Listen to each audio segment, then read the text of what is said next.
Olá pessoal, boa tarde. Eu aqui bem tranquilo, achando que era só às 16 horas e já estamos atrasados, mas tudo certo. Boa tarde a todos e a todas, sejam todos bem-vindos. Já já vou convidar uma pessoa especial para conversar comigo, representando as assistentes sociais dos núcleos de atendimento pedagógico especializado de Fortaleza. Vou já falar um pouquinho sobre esse núcleo, vou convidá-la para vir aqui para a sala conversar comigo.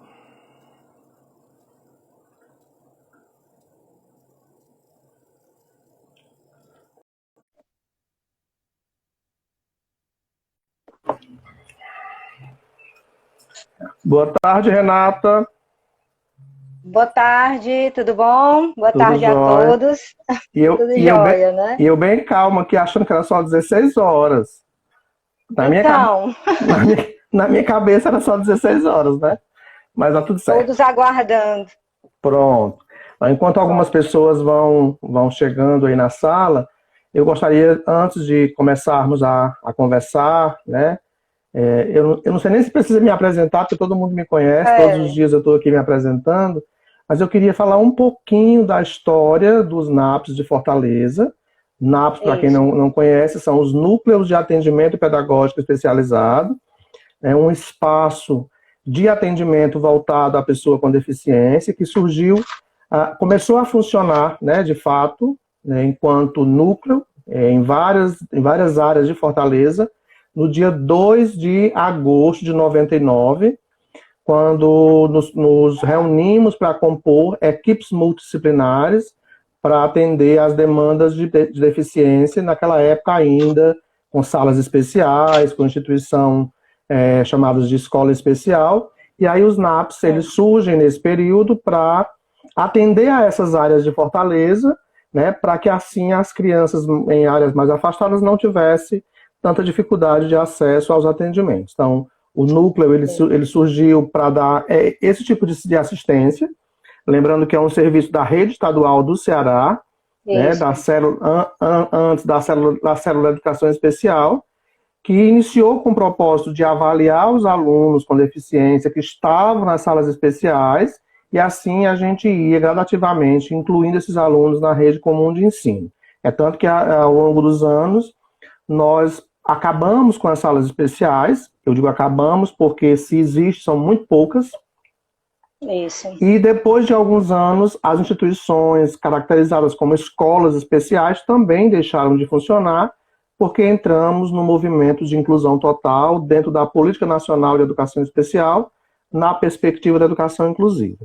Então, enquanto equipe, está aí você, Renata, como assistente social, eu como terapeuta ocupacional. Também tínhamos na equipe, e temos ainda nos núcleos funcionando, fonoaudiólogo, psicólogo, assistente social, terapeuta ocupacional, pedagogo e pedagogo voltado aí à intervenção na informática educativa.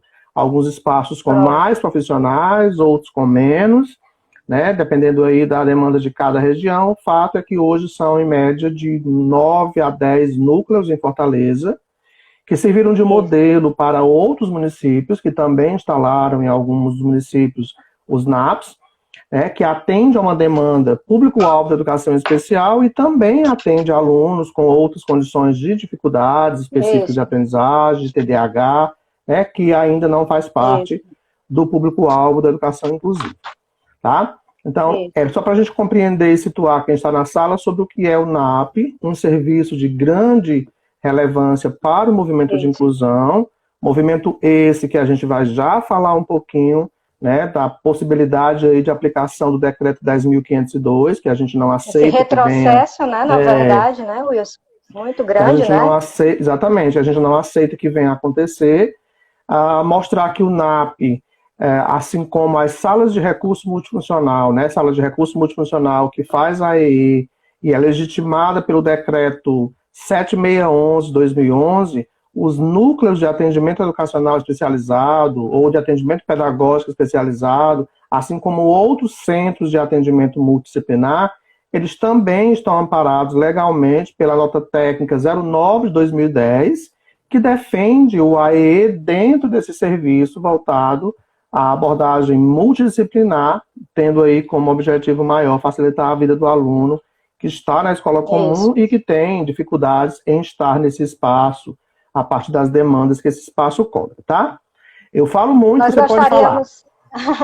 Então, nós gostaríamos de agradecer, né, a todos que estão entrando aí. Queria que vocês colocassem nos comentários qual a escola que vocês trabalham. Nós temos aqui vários convidados, né, como o Wilson mesmo falou, nós somos uma equipe formada por psicólogas, assistentes sociais, pedagogas, né, terapeutas, fonoaudiólogas. Então, se coloquem, fiquem à vontade. É um bate-papo aqui bem, bem bacana que vai acontecer aqui com o Wilson, que todos já conhecem, já tem uma vasta experiência, né? Tem aí cursos online, EAD, capacitações, formações na área de educação, não é isso, Wilson? Isso. Temas relevantes sobre autismo, TDAH, questões, transtornos, né, na questão da aprendizagem, enfim. Vamos fazer aí dessa tarde o mais proveitosa possível, tá bom? Se identifiquem aí, pessoal, e nós vamos abrir também, né, Wilson, um espaço para as perguntas, não é isso? Conforme eu vou falando e as perguntas forem aparecendo aqui, se der para acompanhar, aqui eu vou respondendo já para não ficar numa conversa parecendo aula, né? Na verdade, não é uma aula, é uma conversa informal, né? Aceitando o convite aí das meninas, né? Júlia, né? Gorete, todas as meninas que compõem aí as assistentes sociais que representam os dos NAPs de Fortaleza. Foi um convite para que eu viesse aqui conversar um pouquinho sobre esse tema, deficiência intelectual, desafios e possibilidades. Eu sei que às vezes é um assunto muito batido, mas é importante que a gente compreenda o que é, para não confundir com outras condições diagnósticas, né? E assim também possa levar uma linguagem de fácil compreensão às famílias que estão aí nos assistindo e que vocês estão dando assistência nesse período de não atendimento presencial, mas de suporte online, para que elas possam também colaborar nesse projeto aí de atender mesmo estando em casa, continuando com as propostas que se faz enquanto abordagem multidisciplinar, né? Só lembrando que esse tema, deficiência intelectual, é pauta do meu livro, que vai ser lançado oficialmente, eu estou falando agora aqui em primeira mão, dia 27 de novembro, numa live onde eu estarei fazendo o lançamento oficial, junto com a editora Paulinha. Dia do meu aniversário, viu? Pronto, já vem comemorar na live. 26 de novembro. Eu vou estar junto com a Paulinas Editora de São Paulo, fazendo essa live aqui para todo o Brasil, lançando o livro Deficiência Intelectual e Síndromes Infantis. É um livro que traz aí a deficiência intelectual de forma bem explicativa, com orientações, traz um diferencial entre o que é a deficiência intelectual e os transtornos específicos de aprendizagem, que a gente ainda confunde, traz um capítulo sobre autismo e traz aí várias síndromes que têm a deficiência intelectual associada, que justifica ser público-alvo do AE, do NAP, de qualquer outro serviço voltado à inclusão, tá? Então, dia 27 de novembro, a gente vai postar em breve aí a divulgação para que vocês participem. Bom, nesse contexto da live, enquanto apresentação desse assunto, Renata, é interessante que a gente comece a desvendar esse tema, deixando de chamá-lo de deficiência mental, de retardo mental, né? Como a gente já teve aí no passado enquanto nomenclatura, e agora que a gente entende, na realidade nem é esse o tema, deficiência intelectual, o termo correto é transtorno do desenvolvimento intelectual, que a gente conhece como deficiência intelectual, passando a ser utilizado esse termo em 2013, com o lançamento do DSM-5, mudando de deficiência mental para deficiência intelectual, para que não haja mais esse comparativo de uma situação como essa, que é muito particular, quando se comparava com doença mental, com transtorno mental, porque vinha a palavra mental associada à deficiência, e aí fazia-se essa confusão relativa ao tema. Então, os termos diagnósticos eles vão mudando ao longo dos anos, não é porque é moda, mas porque alguns passam a virar, inclusive, rótulos pejorativos, né, e a ser usados de forma equivocada, e aí os termos vão se ajustando para que a gente não transforme esse sujeito com uma condição particular em alvo de bullying, em alvo de piadas, que é o que acontece muitas vezes quando a gente quer ofender alguém e usa um termo dos transtornos, das deficiências, para essa ofensa. Então, a deficiência intelectual, é importante que a gente coloque isso, ela tem 5 pontos importantes a ser observado na criança quando ela começa o seu processo natural de neurodesenvolvimento. Por isso, neurodesenvolvimento é aquele período da infância onde a criança vai apresentando as suas evoluções nas construções naturais de qualquer desenvolver, e é chamado de neurodesenvolvimento porque todo esse processo acontece em função de um cérebro perfeito no seu funcionamento, né, que faz com que a fala, a comunicação, a interação, o andar, né, o desenvolver-se enquanto execução de atividades do dia a dia possam acontecer naturalmente. E a gente vai ver que essa criança, lá no início ainda, nos primeiros anos de vida, ela já começa a apresentar um atraso nesse desenvolvimento neuropsicomotor. Ela vai demorar a sentar, ela vai demorar a falar, né? É lógico que cada criança tem um tempo, mas essa demora não pode ser muito grande ao ponto de ficar muito distante do padrão natural ou normal, se assim a gente quiser chamar, relativo a outras crianças, né? E mesmo em seu desenvolvimento, essa criança começa ainda a apresentar muita dependência dos outros. O natural é a criança já, inclusive agora, nesse momento em que a gente se encontra, da criança já querer fazer tudo sozinha, da criança querer comer sozinha, querer se vestir sozinha, e a gente vai ver essa criança com possível quadro de deficiência intelectual, que ainda depende muito do outro para comer, para levantar, para andar, né, que é um sinal de que chama a atenção. Uma dificuldade muito grande na utilização de recursos simples do dia a dia, que a gente vai chamar de pobreza no uso dos recursos, uma dificuldade na compreensão, né, de conteúdos um pouco mais complexos, dependendo da idade, que é a dificuldade de abstração, que vai trazer mais tarde um prejuízo na aprendizagem, e em alguns quadros, dependendo da associação com outras síndromes, pode trazer aí hipotonia muscular, essa flacidez muscular, que é o que acontece muito na síndrome de Down, né, que dificulta, inclusive, aquisições importantes para a coordenação motora ampla e fina. Então, esses são 5 sinais que as famílias devem estar atentas para não deixar passar, esperando que o tempo corra para que as coisas aconteçam, mas que comece o processo de estimulação o quanto antes. Então, são 5 pontos para se chamar a atenção. Alguém perguntou para a Gorete como era que se dava o diagnóstico.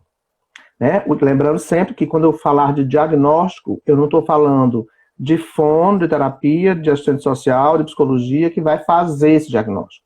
A gente pode até desconfiar, mas o que a gente pode fazer é um relatório de encaminhamento para um neuropediatra ou um psiquiatra infantil. Eu acredito que seja mais funcional um neuropediatra, para que ele possa avaliar essa criança, ouvindo relatos da mãe, ouvindo relatos da escola, se ela já estiver na escola, para assim chegar a fechar esse diagnóstico. Antes, no DSM-4 e no CID-10, a gente classificava como F79, ponto alguma coisa, dependendo do tipo de apresentação da deficiência intelectual, que lá ainda vem como deficiência mental ou retardo mental. Agora, no DSM-5 e no CID-11, a gente tem um capítulo especial, que é o capítulo 6, que fala dos transtornos do neurodesenvolvimento. Isso no DSM. No CID, a gente tem o mesmo capítulo, né, só que ele vem com o nome de distúrbio do desenvolvimento neurológico. Então, nos próximos anos, a partir do próximo ano, eu acredito que a gente vai ter agora nos relatórios, não mais a expressão F79, enquanto CID, mas sim 6A00.0.1.2, dependendo do nível de prejuízo que essa criança tenha. Se é mais leve, moderado, grave, profundo, né? Para que a gente entenda como será a classificação diagnóstica. A profissional da educação, profissional da saúde, não tem habilitação para diagnosticar. Quem diagnostica é o médico, é o neuropediatra, não é o clínico geral, é o neuropediatra, é o é o psiquiatra infantil, que é quem tem estudos voltados a esse tipo de caracterização diagnóstica. Só para a gente situar bem as famílias, para saber a quem buscar, e também aos profissionais, para não acabar dando esse tipo de apresentação diagnóstica, que não é uma competência nossa, é uma competência da área médica, né? Se quiser já interrompendo e perguntando, pode perguntar, tá? Certo, tudo bem. Podem fazer as perguntas, viu, pessoal? Pronto, tá todo mundo bem quietinho aqui. À medida que ele vai falando, façam as perguntas, que aí a gente vai abrindo o espaço, tá bom? Pronto. Então, em relação a essa questão do laudo, né? Uma das dificuldades que nós encontramos é justamente essa, né? Porque nós temos, às vezes, aquela hipótese, né? Todas aquelas questões que se apresentam, né, como uma deficiência, e nós encaminhamos, né, com relatório e tudo ao neuro, e acontece que existe aí toda a questão da rede, né, de saúde, né, que muitas vezes retarda muito, né, essa questão. Burocratiza, prejudica, né? Isso, a burocratização, né, dessa questão, e aí prejudica, né? Também a gente tem que já trabalhar lidando com a questão, né? Pronto. Porque muitas vezes esperar um laudo, né? Vamos trazer duas questões importantes aí. Para a família, para a escola, para a sala de recurso multifuncional e para o NAP. Primeiro ponto, se essa criança está na escola e ela está com dificuldade em se desenvolver enquanto ensino e aprendizagem, a escola, enquanto legislação, tem a obrigação de criar ferramentas de acessibilidade, de adequação curricular, de flexibilização curricular, mesmo que ele ainda não tenha um diagnóstico. O NAP vai avaliar, vai começar o atendimento e vai orientar para a avaliação diagnóstica. E vai continuar o atendimento mesmo que ainda não tenha o diagnóstico. Quando chegar esse diagnóstico, ele vai legitimar o atendimento ou não. Mas eu não posso ficar esperando por um diagnóstico para incluir, para dar acesso, para adaptar a atividade ou para atender. É a nota técnica 04/2014. A inclusão, atendimento e adequação curricular não estão vinculadas a um laudo médico. Portanto, para a família, mesmo que o laudo ainda não tenha acontecido, é importante estimular. Para a escola, mesmo que o laudo não exista ainda, ela tem a obrigação legal de dar qualquer suporte que aquele aluno precise, independente de como ele se apresente. Que a gente ainda está agarrado a essa ideia aí da situação de inclusão como uma situação atrelada a um laudo. Laudo não é ferramenta que esteja agregada à escola enquanto cobrança familiar, e nem imposição para matrícula e nem imposição para receber esse aluno. A gente não tem isso acontecendo, e é importante lembrar que o laudo é um documento clínico, não é um documento escolar. Portanto, a escola não pode cobrar e nem impor que a criança só seja matriculada, só vá ser atendida se tiver esse documento. É lógico, com ele, a gente tem uma informação a mais sobre o aluno, que faz com que o profissional vá entender melhor qual caminho ele vai trilhar para fazer com que ele possa evoluir. Mas eu não posso agarrar essa ideia e ficar focando, né, enquanto obrigação da família de apresentar. Inclusive, a família só apresenta se quiser. A gente orienta que apresente para que a gente conheça quem é esse aluno, saiba quais são as suas dificuldades e assim possa criar caminhos mais fáceis para ele se desenvolver. Tá bom? Nós temos aqui uma pergunta. Sim. Sim, a Patrícia, né, está perguntando, boa tarde, meu filho tem deficiência intelectual, já tem 17 anos, mas ele não faz nada na sala de aula. O que poderia ser feito? Bom, enquanto ele está estudando, enquanto ele está na idade de frequentar a escola, ele tem direito ao serviço de atendimento, se ele for da rede pública, sala de recurso multifuncional, né, se tiver um núcleo por perto dessas salas que possa atender enquanto outras abordagens, como terapia, fono, psicologia, informática, ele também tem direito a esse serviço. Enquanto escola, aí é uma questão aí de se trabalhar com essa escola. Ele está em sala de aula e não faz nada? Como assim não faz nada? Não se oferece a ele nenhuma atividade adequada à condição dele, ao nível de desenvolvimento dele, porque é obrigação do professor adequar a atividade, flexibilizar conteúdos, para que assim esse aluno, mesmo com as grandes dificuldades que ele possa apresentar, ele esteja ali se trabalhando questões que são pertinentes ao que se trabalha com os demais da turma. Nessa idade, normalmente, pelo nível de prejuízo intelectual, acaba se criando aí um outro espaço, né, uma outra possibilidade, porque ele vai acabar também não se adequando a turmas com idade muito inferiores à dele. E aí pode acontecer, se for na escola municipal, de ir para a EJA, agora a gente tem EJA diurno também, que pode dar uma assistência melhor. Lembrando sempre que a idade do aluno também leva-se em conta quando se vai incluir esse aluno em uma sala de aula, porque não pode haver distorção de idade e série. Quer dizer o quê? Que eu não posso colocar um aluno de 17 anos com uma turma de 9, de 10 anos. É muito distante para ele. Nem posso colocar uma criança com deficiência com 10 anos numa turma que tenha só adultos. Então, não pode haver essa distorção, essa distância muito grande entre a idade do aluno e a idade dos demais da turma. Tem que haver um certo equilíbrio, tá bom? Tem alguém dizendo aqui sobre a validade de um laudo, porque para mim, já que foi diagnosticado como síndrome de Down, todas as vezes que vamos renovar a carteirinha, pede novo laudo, e só complica. Isso é uma questão de legislação. Infelizmente, já tem, acho que foi prorrogado, ultimamente teve um decreto qualquer que ampliou esse tempo de renovação do laudo, né? Mas é uma legislação que, infelizmente, a gente não tem como ir contra, porque o que acontece anualmente tem que apresentar o laudo do autismo, da síndrome de Down. Eu acho que aqui ampliou-se o tempo, não sei se foi para 5 anos, mas é importante observar, porque eu não tenho bem certeza, mas é uma questão que acontece ainda. É legislação, a gente não tem como fazer diferente. Eles pedem enquanto regimento daquela instituição que está, né, disponibilizando o benefício ou aquela redução de carga horária para a família, ele pede essa renovação anual do laudo, como até uma piada, que parece que vai deixar de ter a dificuldade, né? Mas é uma legislação, a gente não tem como mudar.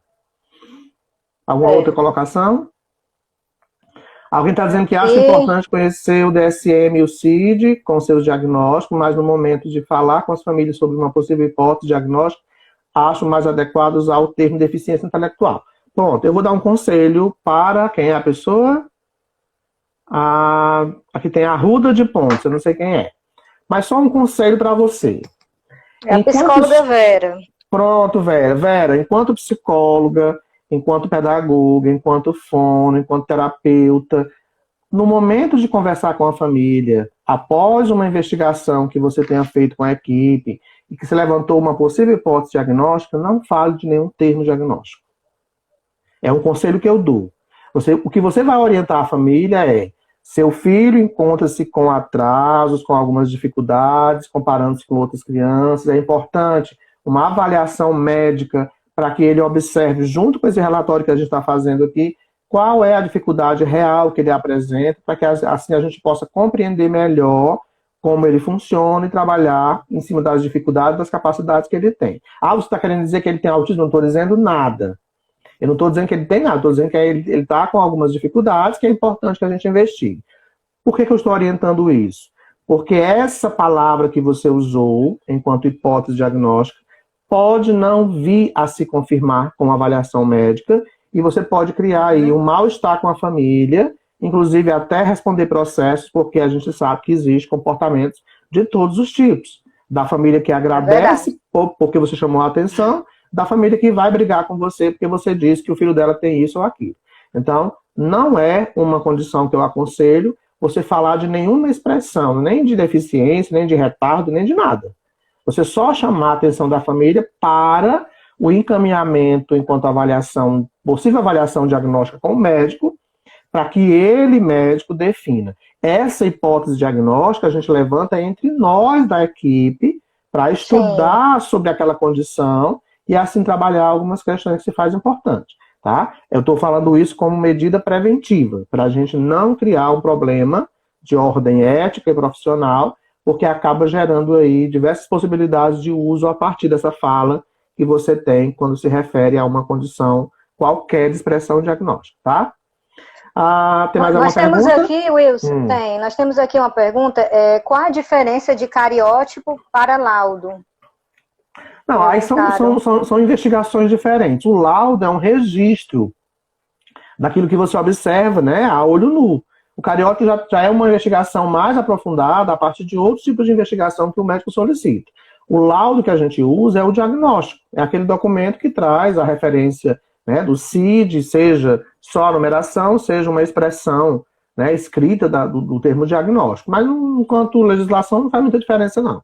Na realidade, são duas investigações diferentes. A observação clínica, né, a olho nu, e uma observação que se faz aí a partir de uma investigação mais aprofundada, dependendo do que se quer investigar, se é uma síndrome genética, se é uma síndrome cromossômica, tá bom? Aqui, viu, Wilson, tem a Patrícia ainda faz essa colocação. Ela disse que, não sei se é o filho, né? ele não sabe ler, já conhece as letras, mas os professores não passam atividade para ele fazer. A pedagoga do AEE até adaptou um livro do EJA, mas os professores não usam com ele o que pode ser feito. Então, é aquela questão, né? É uma questão de postura profissional. Né? É uma questão de postura profissional, é uma questão de direção escolar, porque, assim, eu não estou pedindo um favor ao professor enquanto adequação de atividade ou aplicação e acompanhamento da atividade. Eu estou exigindo um direito. Ele está em sala de aula. Ele tem a obrigação. Ele, professor, não é nem para o AEE fazer a adaptação do material. Ele, professor, tem a obrigação de adequar a atividade, de aplicar a atividade, de acompanhar a atividade. O AEE já fez muito, né, em ajustar um material para ele. Então, o mínimo que ele pode fazer é aplicar. Agora, é o que a gente está colocando. A gente tem falado, Renata, de acessibilidade estrutural. Parece que a grande barreira da inclusão é uma porta larga que não tem, é uma rampa que não tem, é um piso antiderrapante que não tem, é uma barra de suporte que não tem. Não é isso. Eu posso não ter nada disso, mas se eu tiver um profissional que tenha motivação para fazer, tanto faz ter uma porta larga como não ter. A minha atitude, ela supera qualquer barreira estrutural. Aí é que está o problema. Eu tenho o material na mão, pronto. Eu estou aplicando o material enquanto professor? Não. Então é uma barreira atitudinal. Em outras palavras, eu estou dizendo aqui, tanto faz como tanto fez. Eu não quero esse aluno aqui. E aí é um gancho para a gente pular lá para o decreto 10.502, quando vai ofertar para essa escola a possibilidade de avaliar esse aluno usando critérios Deus sabe lá qual, para dizer que esse aluno pode ou não estar em sala de aula. Nesse sentido, se esse professor já não quer fazer, ele vai dizer que qualquer aluno com qualquer dificuldade, seja com deficiência ou não cabe na sua sala. É melhor ir para aquela outra sala, é melhor ir para aquele outro lugar. É isso que a gente está falando quando não concorda com o decreto 10.502 que foi lançado no dia 30 de setembro.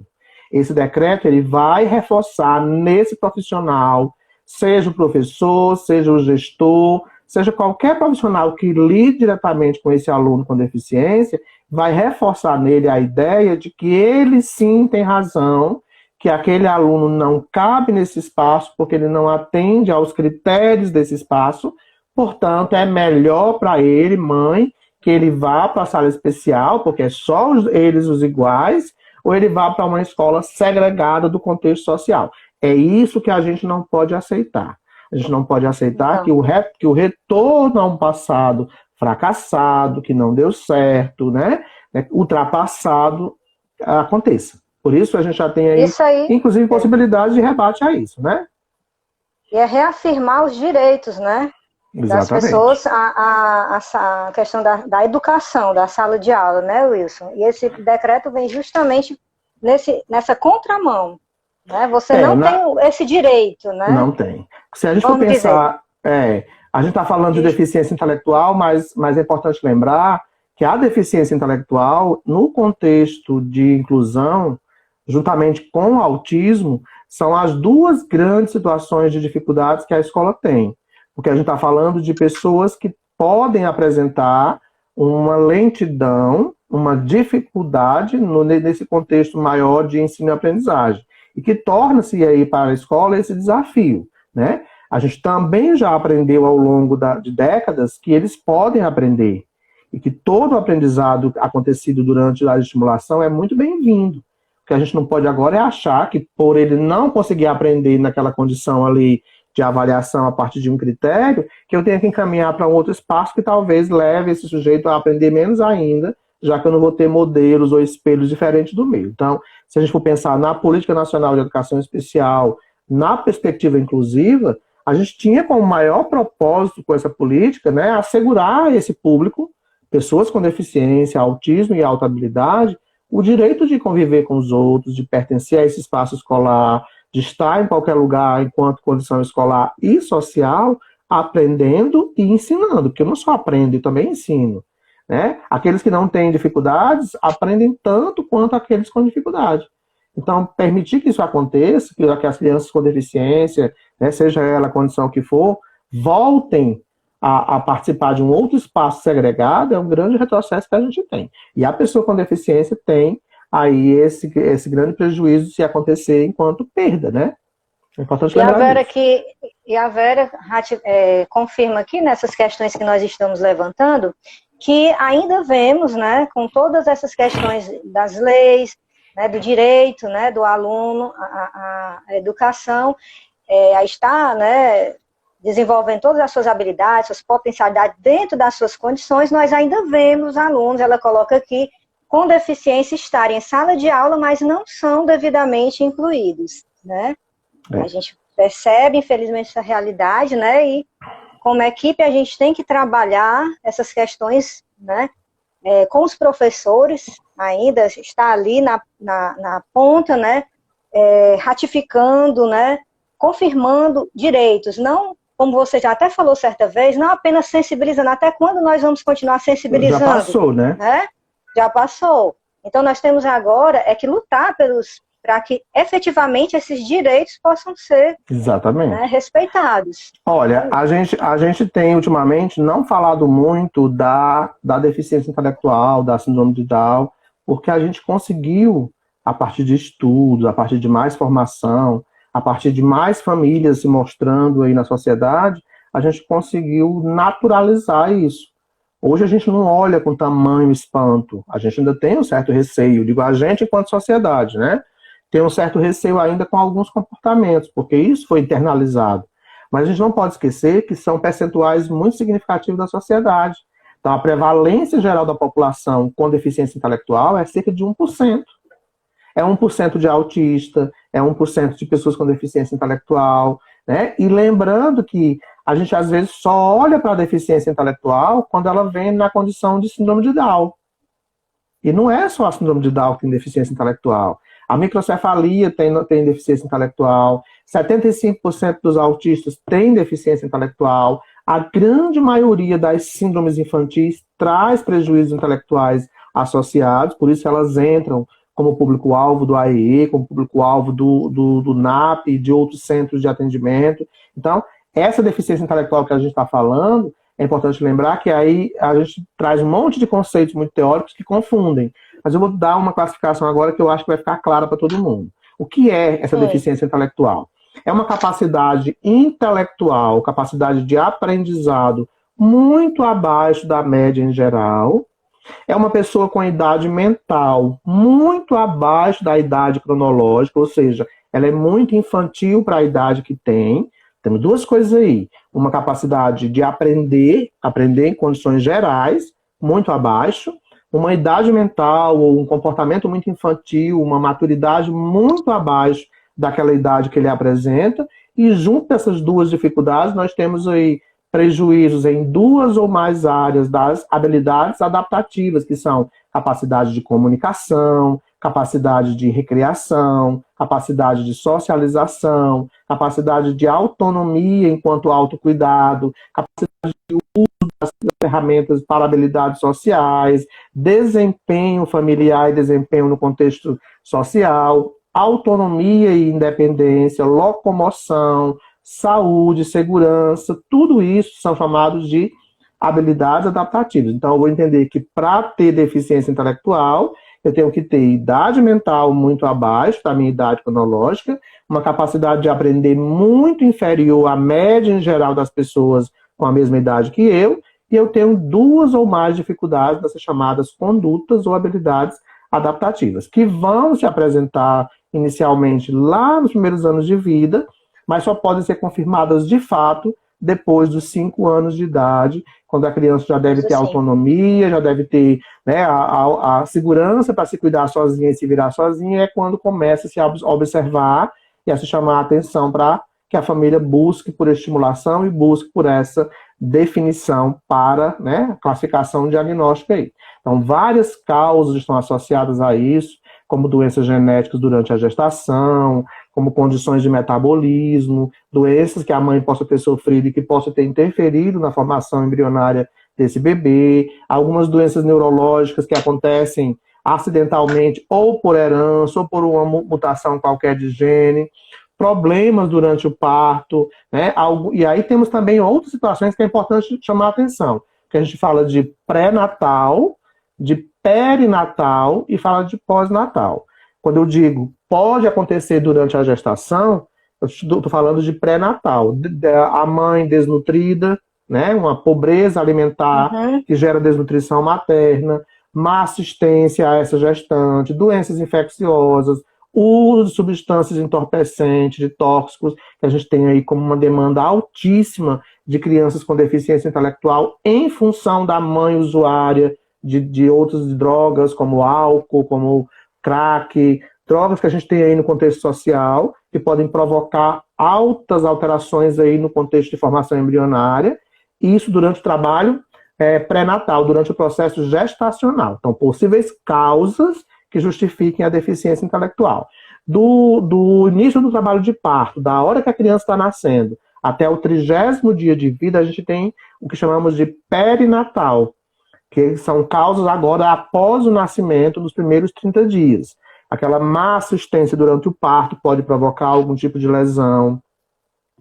Hipóxia ou anóxia, que é a diminuição ou a falta de oxigenação. A criança prematura, que nasceu com algum tipo de condição, né, como icterícia grave. Então, são fatores que se observam nos 30 primeiros dias de vida, que podem justificar no futuro essa deficiência intelectual.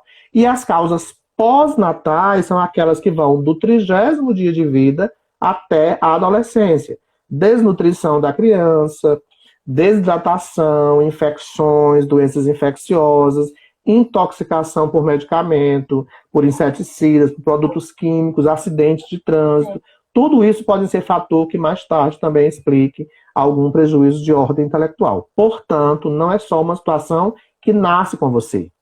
Eu posso também, por uma situação de ordem sociofamiliar, daí é importante quando vocês fazem a anamnese, perguntar sobre diversas questões, né, do contexto familiar, como a família se organiza, como é o ambiente domiciliar, como se deu o desenvolvimento da criança nos primeiros anos de vida.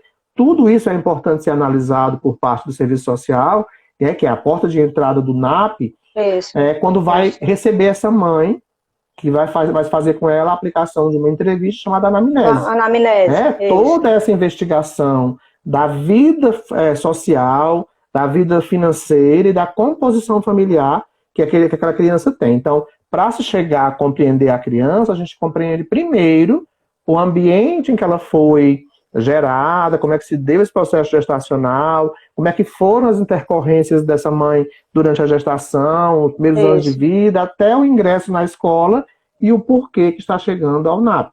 Quem encaminhou, por onde veio o encaminhamento. Então, tudo isso se faz importante, né, enquanto coleta de informação, e que é um material de consulta por parte do TO, do fono, do psicólogo, do pedagogo, para entender também como ele vai classificar a sua avaliação a partir dessa abordagem que se faz. Eu estou falando isso porque eu fiz parte do NAP desde a formação, né?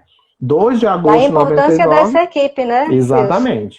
Que vai avaliar, que vai encaminhar, que vai dizer quais são os atendimentos iniciais mais significativos para aquela criança, não que ela não possa ter todos, mas que todos também não é uma condição interessante. Aí eu vou chamar a atenção para a família. Se seu filho só tem 2 atendimentos e lá tem 5 profissionais, não é porque eles não querem atender, é porque 5 atendimentos sobrecarrega seu filho, ele não vai funcionar bem. Então ele vai começar por aqueles 2 ou 3 que são mais significativos, enquanto estimulação de base, para que ele possa ter condição de ingressar nos demais futuramente. Porque tem mãe que quer os 5 atendimentos, que quer, né, assim? Isso. E é importante entender que comece por aquilo que tem maior necessidade, tá? Wilson, tem uma mãe que está perguntando aqui, ó, o meu filho tem um laudo de deficiência intelectual, mas ele tem aneurisma. Queria saber se a deficiência é devido ao aneurisma? Olha, dependendo da área cerebral em que se foi afetada em função do aneurisma, pode justificar, sim, esse atraso na fala, o atraso na comunicação, os prejuízos de memória, de retenção de informação, que podem justificar, consequentemente, essa deficiência intelectual apresentada. Então, quando a gente fala de deficiência intelectual, a gente pode, inclusive, nós, enquanto adultos, em função de um acidente qualquer, de um trauma qualquer, a gente pode vir apresentar o chamado declínio cognitivo. A gente pode apresentar uma deficiência, uma perda das capacidades que a gente já construiu, né, ao longo da vida por conta de um acidente qualquer. Então, o aneurisma pode, sim, justificar essas dificuldades em diversas áreas importantes, né, que a gente tem falado enquanto classificação diagnóstica, justificando aí o diagnóstico da deficiência intelectual. É como se ele fosse o elemento causal, a causa da deficiência intelectual, tá? Pronto. Mais Aqui alguma pergunta? A Vera que coloca, Wilson, acredito que a equipe multidisciplinar, bem preparada e experiente, tem muitas vezes mais condições de perceber se a criança tem uma deficiência intelectual do que muitos médicos por aí. Já vi muitos diagnósticos absurdos, né? A gente vê isso na nossa prática profissional, muitas vezes, né, Wilson? Isso. Diagnósticos, às vezes, que... Mas espanta, a gente né? faz aquela...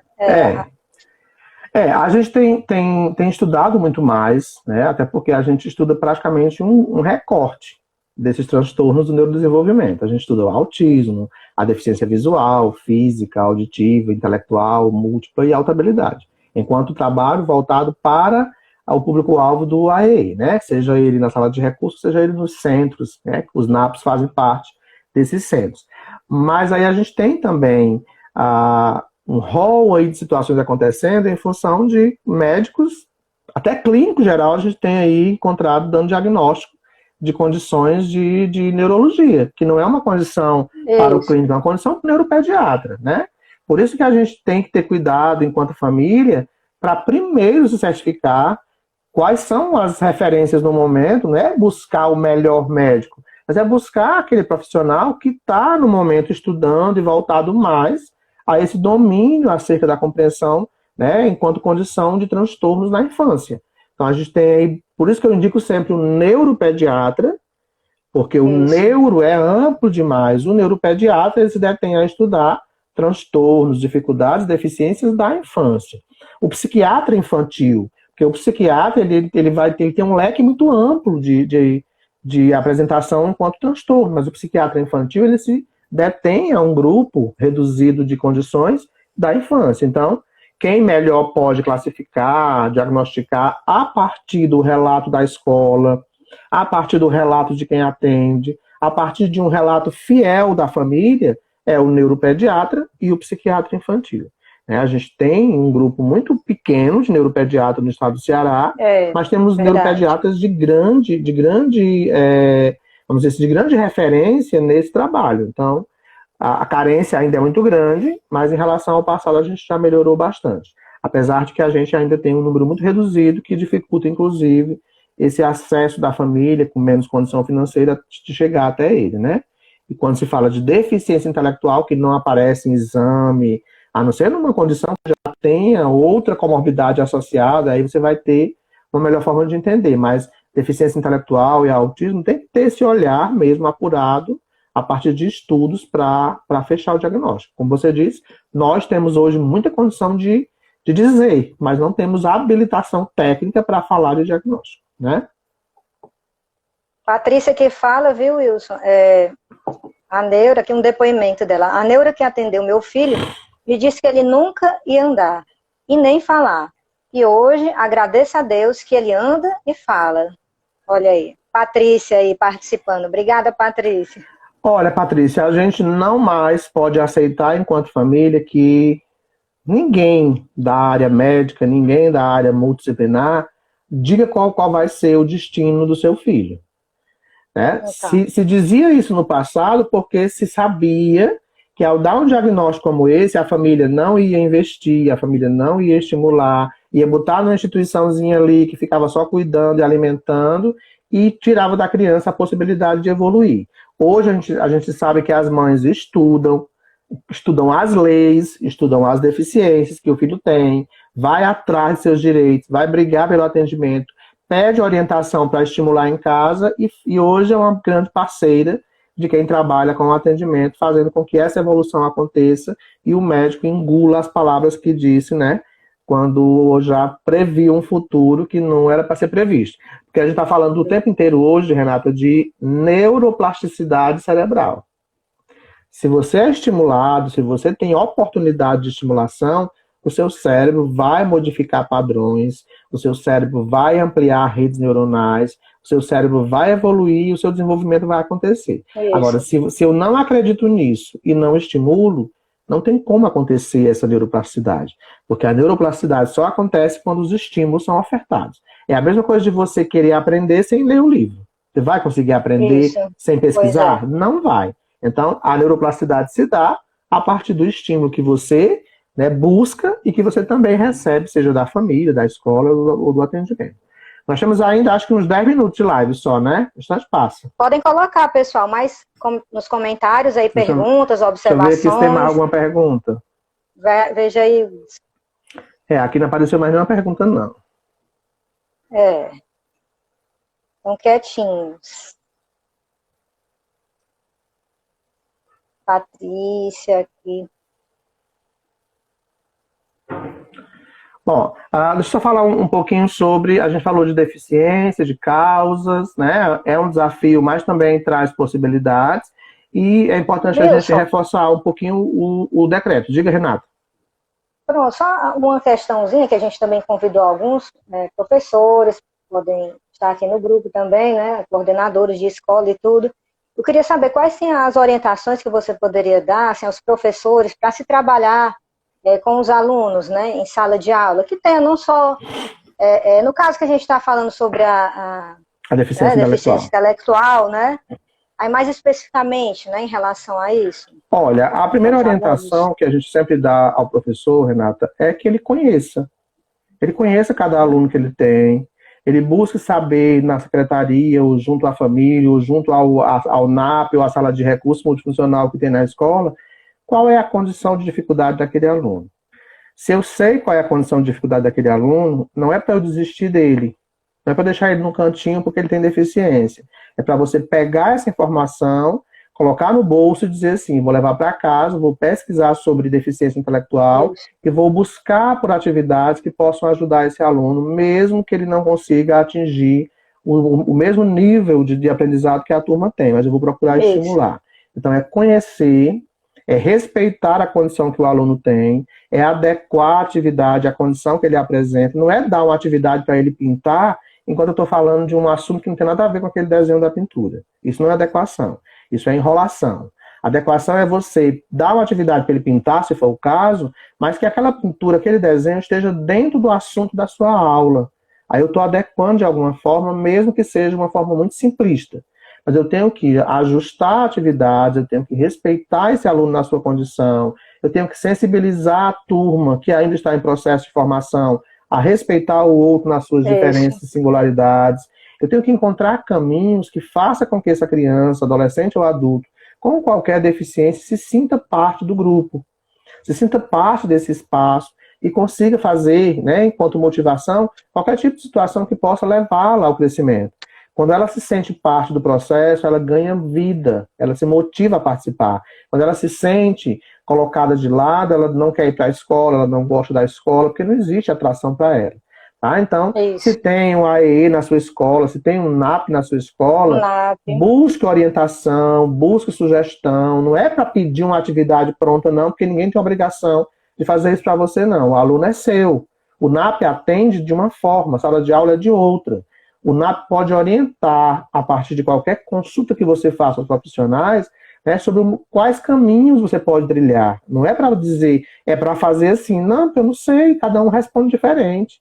É para apresentar para você sugestões, orientação de leitura, para que você possa, enquanto professor, criar ferramentas que dê ao seu aluno a possibilidade de estar em sua sala e de estar lá obtendo algum tipo de sucesso. E matrícula não é inclusão, estar na sua sala não é inclusão. Inclusão é você fazer com que esse outro permaneça ali, mas investindo nessa permanência para que ele, no mínimo, conquiste o menor sucesso que ele possa, né, conseguir alcançar. Então, esse é o grande caminho, conhecimento. Aí alguém vai dizer, mas eu não tenho curso, a secretaria não oferece cursos, eu dou cursos de graça na internet. Quem não quer fazer é porque não quer fazer. tá? Vamos Tem curso de divulgar mais graça, ainda. tem cursos de graça, tem material de graça. Falta aí em nós, qualquer um de nós que está com recusa ainda a esse público, a iniciativa de buscar por esse material para estudar. Incluir dá trabalho, Não ter conhecimento não é mais... Não é mais justificativa, pretexto, né? Porque eu não vi na faculdade, eu também não vi muita coisa na faculdade, nem por isso eu deixei de estudar. Então a gente tem, né? A gente tem que buscar. Renata, a gente tem 5 minutinhos, não sei se tem mais perguntas. Acredito que não. Pronto, deixa eu fazer um comercial, tá? Os cursos grátis, viu, Wilson? Pronto. Vai ter Acho um que a grande aí, né? maioria me conhece, né? Eu hoje não faço mais parte do NAP, né? Mas eu fiz parte do NAP durante 20 anos, desde o dia 2 de agosto de 99 até o dia 31 de dezembro de 2019, eu fiz parte das equipes do NAP, mesmo que o meu NAP tenha ido para o Centro de Referência do Estado do Ceará, que é o CREAS, ele continua ainda dentro do trabalho que o NAP faz, mas hoje, né, no CREAS como composição maior, com uma equipe muito maior. Mas eu fiz parte dessa equipe por 20 anos, enquanto terapeuta ocupacional, enquanto professor formador, especialmente trabalhando com autismo, com formação em autismo.